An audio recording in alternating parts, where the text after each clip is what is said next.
Hello again and a warm welcome back. I hope this video finds you in good health.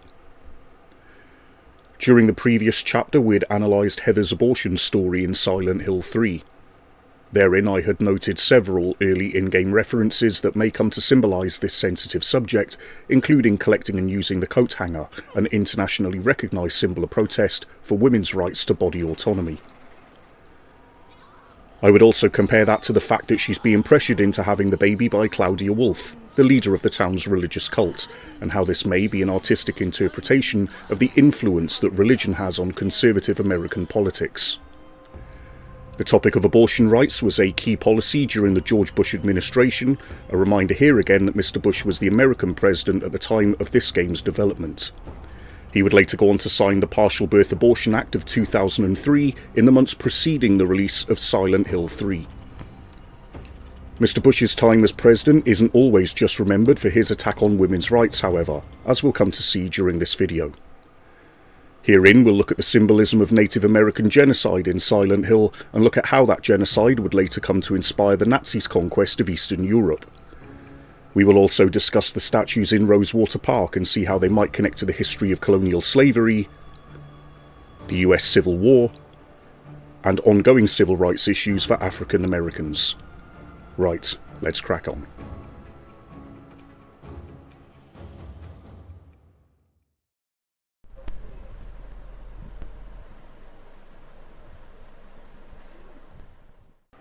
And so, this may be second-hand knowledge to most fans of the franchise, but for those of you who are just beginning your journey into the world of Silent Hill, it is worth informing you here that this fictional town in the very real state of Maine was developed upon land that was sacred to the indigenous population.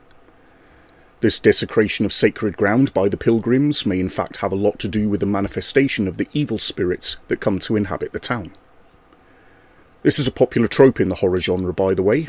We had a whole season of American Horror Story dedicated to this subject, and it also provides the platform for Stephen King's popular novel Pet Sematary, as well as being one of the pillars of social commentary that had supported Stanley Kubrick's movie adaptation of one of Stephen King's other works, The Shining.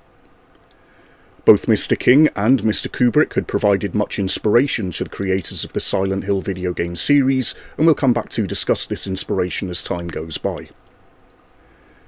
Returning to the matter at hand, whilst there is a general theme in the Silent Hill franchise of recognising the history of the colonisation of the Americas by the religious pilgrims and the genocide that later followed, there's a subtle reference to this in Silent Hill 2 that I want to mention here.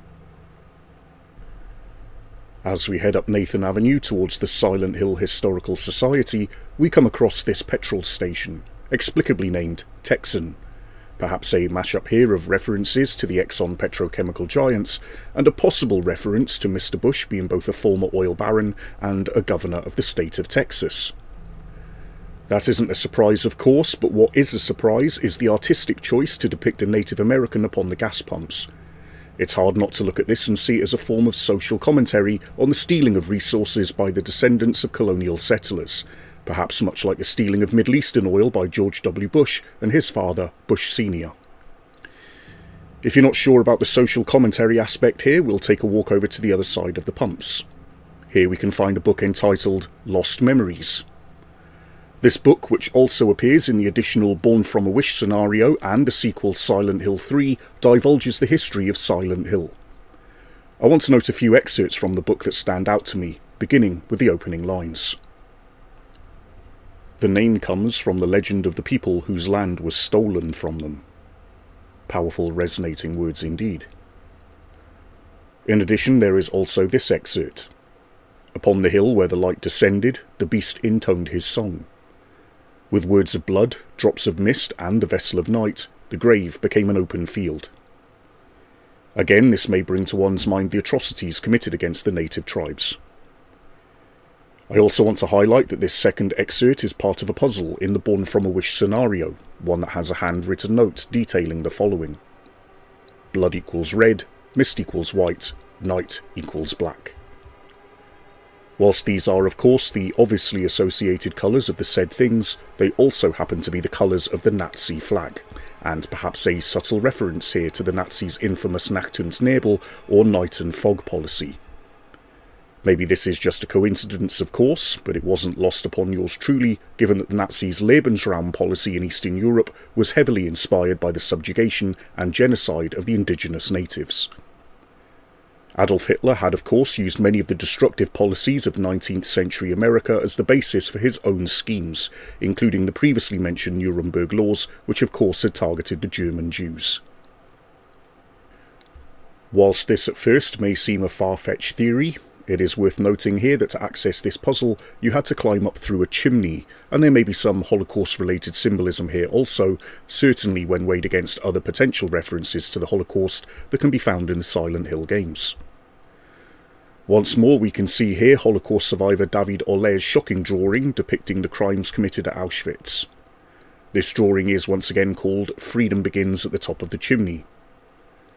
This connecting symbolism of chimneys and the Holocaust is also further entrenched by the stark warning delivered to new arrivals by the deputy commander of the former Auschwitz camp, Karl Fritsch, who said, and I quote, "You came here not to a sanatorium but to a German concentration camp, from which there is no other way out but through the chimney." In September 1941, Hauptsturmführer Fritsch would become the first to trial the use of the insecticide Zyklon B as a method of mass murder. There is one final part of the Book of Lost Memories that I want to mention quickly, and that is an excerpt from the book found in Silent Hill 3, which discusses the sacrificing of the clergy. This might be a possible reference to the murder of Maximilian Kolbe, a Catholic priest who had sacrificed his life to save another whilst imprisoned at the Auschwitz camp. We will come back to discuss this selfless act at another time.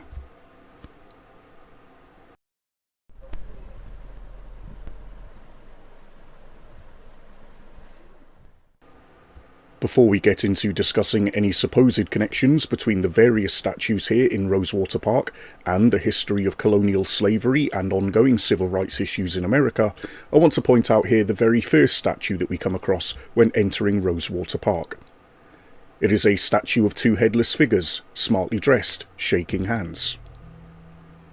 You will recall that I had noted that Silent Hill 2 was in development stage during the 2000 US presidential elections. Well, take a look at this famous handshake from the first televised debate between Mr. Bush and Mr. Gore. This is a handshake that's still remembered with clarity today by many who saw the events play out live over a quarter century ago. Could it have inspired this statue? Perhaps, but I do want you to consider here the references to Mr. Bush that I have highlighted thus far. Heading up and around the corner, we can find an equestrian statue. These statues are famously, or infamously in some cases, often associated with the American Civil War, a conflict that was primarily driven, of course, by the barbarity of the North Atlantic slave trade. We'll come back to revisit this topic in the next video, but for now we'll head over to the other side of Rosewater Park to the statue of the Praying Woman. Here we can click upon the statue and see that it's dedicated to a woman named Jennifer Carroll. It has been proposed by the Silent Hill community that Jennifer Carroll is a witch who was earlier persecuted by the Pilgrims, later believed depicted, incorrectly in my opinion, in this painting in Toluca Prison.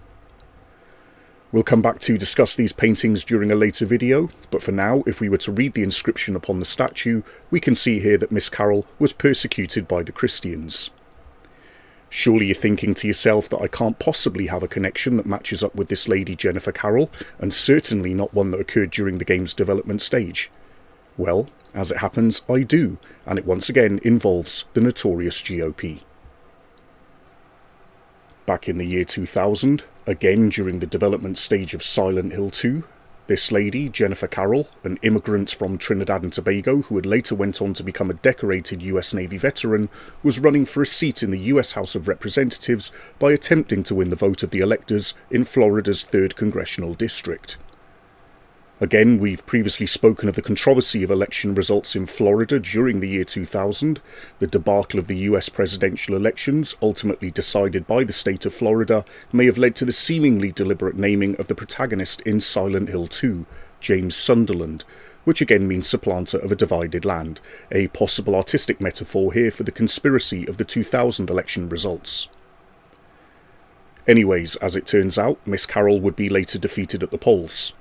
Her response to this was to firstly criticise her own party, the good old Christian GOP, for failing to provide adequate funding, and suggested that her skin colour was likely a motivating factor in their lack of support. This article from 2013 leans into the suggestion that she was possibly chosen as a Johnny Token representative so that the Floridian sect of the GOP didn't appear to be outwardly racist.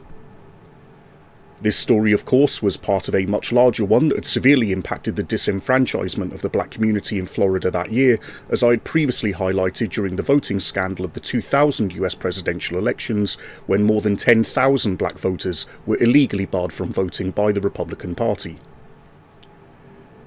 Anyways, behind this statue of Jennifer Carroll, we can find the box that contains the key to the Silent Hill Historical Society, sealed shut, with nuts and bolts might I add, and a warning that we're about to open a proverbial Pandora's box that one cannot reseal. We're sadly out of time for this particular video, but if you've still got another 10 minutes free, head over to the next one to conclude this double-header feature. Thanks for watching, take care for now, goodbye.